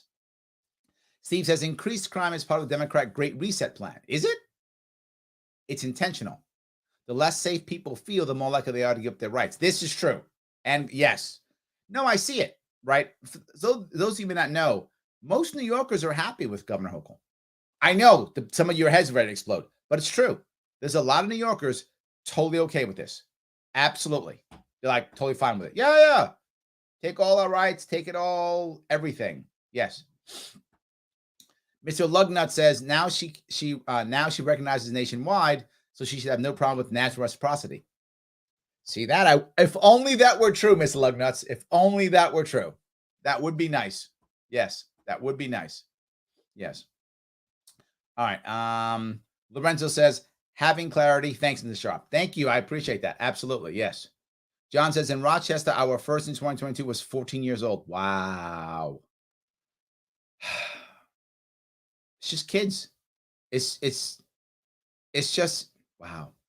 It's kids. You're right. Wow. It's just kids. We do have a kid problem. Karen, you're right. See? John's on your side. Absolutely. Alice says, who would have known that we have smart guns? Well, see, when Dan makes the Office of Firearm Mental Health, we could figure out the smart ones from the dumb ones, get some gun IQ tests, help them out. They won't be killing people anymore. Absolutely. Steve says, in Rochester today, we had a mailbox explode at a downtown building. Oh, I didn't know that. I didn't hear about that. Where's the task force for mail bombs? How about the daily stabbings, car thefts? We're going to need more jobs, Steve. Don't give up all the departments. Dan can only build one department at a time. So Dan's going to build his department of firearm mental health first. He'll get a bunch of his friends to get jobs. Then he'll go for, daily stabbing, Office of Stabbing Prevention. That'll be another one he'll come up with. That'll be out of Rochester, so you can get a job. He'll do that too. We'll just keep doing it, right? We all get jobs in prevention departments. It'll be mailbox prevention, car theft prevention. We'll just make we'll have jobs. It'll be fine. Slow down, Steve. You're going too fast. Dan will deal with one at a time. Then Dan will build the next one out. We'll be fine. Absolutely. Nate says you're the man, Larry. I'm trying. Absolutely. Of course, Joe. 2 more gun laws to flatten the curve. That's all we need. That's it. Yes, absolutely. Nicholas says guns kill, so do SUVs. It's science. Thank you. See, once Dan has set up the Office of Firearm Mental Health, we will then go to the SUV mental health. That'll be next. Absolutely. All right. 1 New Yorker and 20 FBI agents on an illegal gun run. Brandon, you made me laugh. You are so correct. That's what it'll be. Exactly. 1 New Yorker. He'll go to jail and they'll call it something amazing. Yeah, exactly right. Yes. 100%.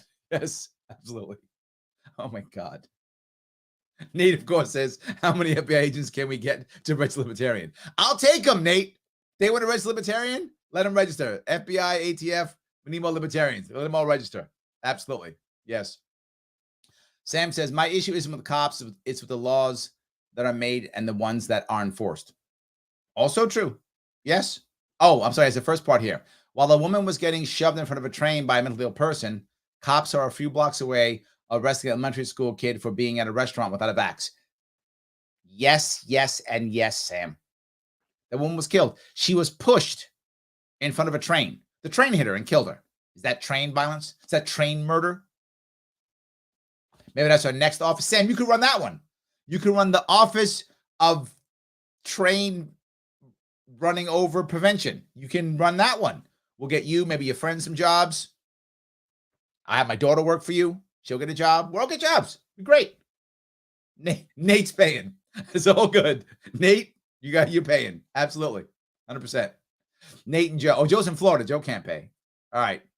Nate and Gene, you guys are paying. You guys are all paying for our jobs. Dan says maybe she should form the gun enforcement agency and send agents into those renegade states that crack down on the gun cartels south of the New York border. See that? The GEA. Dan's thinking, see, now you got it, man. We're good. We'll just make more enforcement agencies. What could go wrong? Nothing. Absolutely. 100%. So, Chris says, gun control only takes good guns away from good people. Absolutely true. Yes. It's crazy. People don't understand that if you're a criminal, you usually don't follow the law. That's kind of what makes you a criminal. I know it's a little weird. But yes, that's kind of how it works. Yes. Yes. Absolutely. All right. Let me grab a couple of these. Missy says you can support the Sharpe way for free. Just like, comment, share, and subscribe. Missy is correct. You can do that if you want to. You can like, you can comment, share. It does matter if you enjoy it. And of course, as I say every show, and I want to make sure you get it, it is important to support our sponsor, libertarianism.com. This does matter. It may seem minimal. It's not. It's a big deal. Please click that specific link, share that specific link. If you've taken some of the classes, take some more. If you want to pick up some swag, whatever works. Please make this happen. It does matter. They support us. They make sure the show keeps going on. Please support them. It's free. Cost you nothing. It's absolutely free. So like, comment, share, subscribe on YouTube, all the things. I get shadow banned constantly. This stuff does help. So please, to the best of your ability, make sure you're supporting libertarianism.com. And if you've taken all the stuff, take that link and just share the link in your social media. Let other people take it and see it. It really does matter. Thank you so much, Missy, for that. I do appreciate it. Absolutely. Yes. All right. All righty. Let's see here. Let me grab a couple more if I could. Let's see. David says, oh, they'll shove their wives out of the windows. But according to the Democratic Party, that isn't gun violence, so that means it is a violence. Correct. That's accurate. Yes. So if he throws his wife out the window, it's fine. Was she dead? Yes. Did he shoot her? No. Oh, then it's fine. Correct. Yes. Lunar Eclipse says, Larry, I don't know much about Eric Adams. I thought he was supposed to be a moderate middle of the road. Isn't he a pro-gun Dem? I thought the same thing. Wow. I'm disappointed. I didn't think Eric Adams would be a great mayor. I did not think that. I thought he wouldn't be a bad mayor. He'd just be a mayor, is what I thought. He disappointed me too. Biden is worse than I thought he was going to be. I didn't think Biden would be so bad. I didn't think Eric Adams would be so bad. I mean, just the worst part is I already had low expectations, right? Like I had low expectations and they were lower than I expected. Like I wasn't thinking Biden's going to be a great president. I never thought that. I thought he'd be a regular bad Democratic president. That's what I thought. He's worse. Like I already had low expectations and he's worse than I thought. Same with Eric Adams. I already had low expectations. Worse than I thought. He's still better than de Blasio, though. And I got to be clear. Being better than Mayor de Blasio is really easy. Like, just don't be Mayor de Blasio. Like, literally, if we had grabbed a random person off the street, hey, you in the blue hat, come here. Want to be mayor? Yeah, I'll be mayor. Done. Better than de Blasio. Like, so he was a very low bar. But Adams is just, I thought he'd be much better. He's, yeah, I'm disappointed. I am. So, yes. All right, let's see if I can keep going here. Michael says, this is a gun-free zone. Yeah, so how in the world could there, yeah. Melissa says, real-time equals surveillance state. Yeah, it does. Yeah, it does. On the money, Melissa. On the money, yes. Dan says, maybe New York should build a great big wall. Absolutely. Ryan says, New York's bleeding Republicans. This is a serious issue, Ryan. It really is. People don't get this. And the fact is, as more people leave New York State, so many of them would be voting against Hochul. So the people who are left are people who support her. This is a big problem. You're right. I wish you were wrong, but you are on the money. That's exactly what's going on, right? It's really a problem. So, and I wish you were wrong, but you are absolutely correct. So, yes. All right, let's see. John says, when are you going to go back on Joe Rogan? I hope in February. That is what I hope. We will see when that happens. Yes, I hope that will happen. David says, Larry, after gun violence comes knife and fist violence, then subway violence, then SU violence. Okay. You know, David, you're thinking better than I am. I love it. Let's go down the list. We can all get jobs. We can all get jobs. Absolutely. And, you know, Gene, Brandon, and Nate are paying for it. So it's all their taxpayer money. They're giving us all jobs. I love it. I love that. Yes. Eric says, I love your jokes, Larry. Thank you. I wish they weren't. I wish I couldn't make these jokes. I wish they couldn't make those jokes. But I do. Yes, absolutely. It's really bad. Yes. All right. Let's see. Joel says, if gun manufacturers can be called financially liable for any gun deaths, why can't auto manufacturers be liable for all auto injuries and deaths? Yeah. I could see that. Sure. AJ says, prohibition isn't working. That's why we need more of it. New York City, yes. Literally, yes. That is literally yes. Yes. Doesn't work at all. Let's do more. Okay, we got more. Didn't work. Still didn't work? Yeah. More. Okay, we've done this one, this one, this one, this one. We're now the strictest in the entire nation. Yeah? Other states. They just keep going. Let's just keep going. That's the problem. Because it can't be this doesn't work. Right? No, it has to, of course. Yes. David says 40,000 in the NYPD. I think New Zealand's army is smaller. I would bet it is. I would absolutely bet it is. Yes. Yeah, I would bet it is. So AJ says, how many of those 15 per day were peaceful owners passing through prohibited areas while carrying? A bunch. You're absolutely right. A bunch of them were. 100%. Guys, I hope today was an interesting one. For those who don't live in New York, I hope you see why it matters, why New York does matter. Because this stuff is absolutely coming everywhere. It is important that we stop this now and call out and show you where the garbage is. I hope you see the corruption and everything they say where it sounds like they're trying to help us. They're not. They're just giving their friends jobs. That's where it's all going. It's our taxpayer money. They're grifting until the empire burns to the ground. If you like what I was doing, please like, comment, and share. It does matter. SupportLibertarians.com. If you want to support me running around New York State, please do so. LarrySharpe.com/donate can help me run across New York State, try to make some changes so that hopefully I can make New York State better. And I hope the nation better. Guys, I will see you all very soon.